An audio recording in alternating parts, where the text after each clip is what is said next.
This is TradeFlow News, bringing you relevant news and insights from around the world. TradeFlow News, enabling trade for SMEs and economies worldwide. These are some of the key topics that we will be looking into in today's program.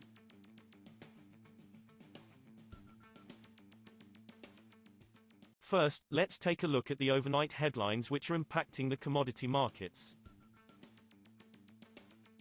Fuel shortages worsened in the southeastern United States on Wednesday, as the shutdown of the largest U.S. fuel pipeline network entered its sixth day and gasoline stations ran out of supply in some cities. A ransomware attack on the Colonial Pipeline last week halted 2.5 million barrels per day of fuel shipments in the most disruptive cyberattack on U.S. energy infrastructure. The pipeline stretches 5,500 miles, 8,850 kilometers, from U.S. Gulf Coast oil refineries to consumers in mid-Atlantic and southeast states. In Washington, top officials were considering ways to alleviate gasoline shortages, the White House said. Oil demand is already outstripping supply and the shortfall is expected to widen even if Iran boosts exports as vaccinations against COVID-19 bolster the global economy, the International Energy Agency said on Wednesday. The anticipated supply growth through the rest of this year comes nowhere close to matching our forecast for significantly stronger demand beyond the second quarter, the IEA said in its monthly report, citing increased pumping from OPEC+ countries. Output from the Organization of the Petroleum Exporting Countries, OPEC, and allies including Russia, the so-called OPEC+ group of producers, lagged demand by 150,000 barrels per day, BPD, in the second quarter, IEA said. Moving on to the top news in the energy sector. The shutdown of the biggest U.S. fuel pipeline by a ransomware attack highlights a systemic vulnerability.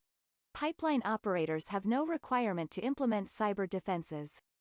The U.S. government has had robust, compulsory cybersecurity protocols for most of the power grid for about 10 years to prevent debilitating hacks by criminals or state actors. But the country's 2.7 million miles, 4.3 million kilometers, of oil, natural gas and hazardous liquid pipelines have only voluntary measures, which leaves security up to the individual operators, experts said. U.S. crude oil stockpiles dropped last week and exports fell to a 2018 low, while gasoline inventories rose unexpectedly and distillate hit their lowest levels in more than a year, the Energy Information Administration said on Wednesday.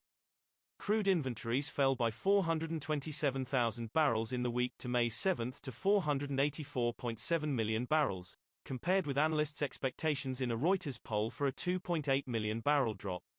East Coast stockpiles fell to the lowest on record, according to the data. Crude stocks at the Cushing, Oklahoma, delivery hub fell by 421,000 barrels last week, the AIA said. Next, we have the top news in Metalmark. China's Dalian Commodity Exchange, DCE, proposed to lower standard iron content requirements in ore delivered against its flagship futures to 61%, seeking to broaden supply sources to include lower grades amid a record-setting rally of the steelmaking ingredient. Under proposed revisions to the contract's trading rules, which are open to public feedback until Saturday, the Dalian Bourse plans to reduce iron content in ore from 62% while also amending quality requirements for silica and aluminum oxide, it said late on Tuesday. The price spread between different types of iron ore has been changeable and fluctuated in recent years due to the pandemic, changes in supply and demand as well as monetary policies, the exchange said in a separate statement on its website. Gold prices fell 1% in choppy trading on Wednesday, en route to snap a 5-session long winning streak, after April's jump in U.S. consumer prices buoyed the dollar and U.S. Treasury yields, reducing appetite for non-yielding bullion. Spot gold fell 0.9% to $1,820.31 per ounce by 12:45 p.m. Eastern Daylight Saving Time. U.S. gold futures shed 0.8% to $1,820.70 per ounce. Gold has had a turbulent session so far, gapping to lows on the shockingly high core CPI print, but then reversing to print new highs on the day behind inflation fear fueled buying before slipping back as USD rallied behind higher yields, said Tai Wang, head of metals derivatives trading at BMO. We will now look at the top news in the agricultural sector. Chinese edible oil futures rallied to multi-year highs on Wednesday ahead of a U.S. report on global agricultural supply and demand, and on expectations for tight oil supplies. Soy oil on the Dalian Commodity Exchange rallied over 4% to an 8-year top of 9,184 yuan per ton on Wednesday. Dalian palm oil DCPCV1 also hit its highest in over 8 years, advancing nearly 5% to 8,344 yuan per ton. Meanwhile, rapeseed oil prices on the Zhengzhou Commodity Exchange rose to a record high of 11,119 yuan per ton.